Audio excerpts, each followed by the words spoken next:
श्रीराम समर्थ. सद्गुरू श्री ब्रह्मचैतन्य गोंदवलेकर महाराज यांचे प्रवचन 16 मार्च.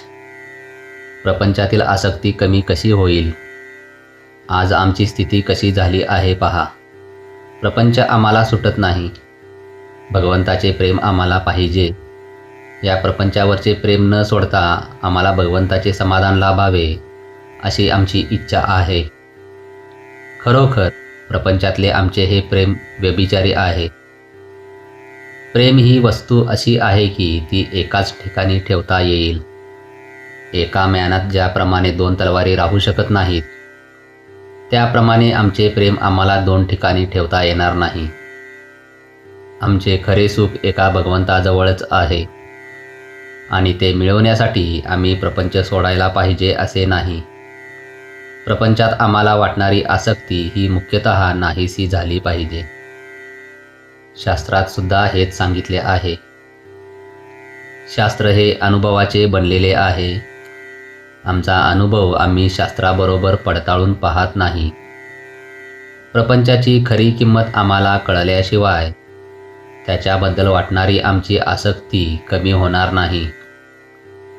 आज प्रपंचात सुख नाही हे अनुभवाला येऊनही त्याची आसक्ती आम्हाला सुटत नाही. ती आसक्ती सुटायला काय मार्ग आहे तो आम्ही पाहणे अगदी जरूर आहे. प्रपंचाची आम्हाला गरज किती आहे? एखादा मनुष्य फिरायला जाताना हातात काठी घेतो. त्याला हातात काठी घेणे हे भूषण आहे असे कोणी म्हणत नाही. त्याप्रमाणे भगवंताकडे जायला प्रपंचाची आम्हाला आधारापुरतीच गरज आहे. हा प्रपंच करीत असताना त्याची आसक्ती कमी होऊन भगवंताचे प्रेम येण्यासाठी शास्त्रांनी घालून दिलेली बंधने आम्ही पाळली पाहिजेत आणि त्यासाठी आपले आचार विचार आणि उच्चार आम्ही सांभाळणे जरूर आहे.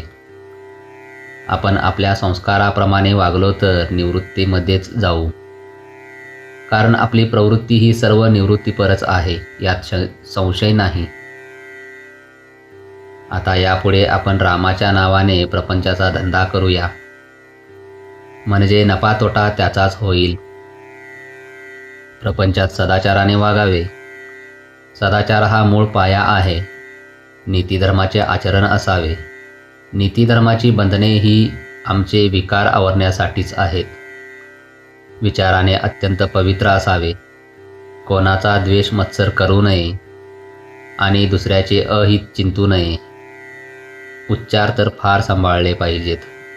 नेहमी सर्वांशी गोड बोलावे. ज्या जिभेने आपण भगवंताचे नाम घेतो त्या जिभेने दुसऱ्याचे अंतःकरण कधीही न दुखावेल याची खबरदारी घ्या. अंतःकरण दुखावीत असताना त्याच्या ठिकाणी वास करीत असलेल्या भगवंतालाच आपण दुखावीत असतो हे ध्यानात धरा. जय जय रघुवीर समर्थ. आजचे बोधवाक्य. प्रपंचातले आपले मन आपण काढून भगवंताकडे लावावे. तसे करण्यात समाधान आहे. श्रीराम समर्थ.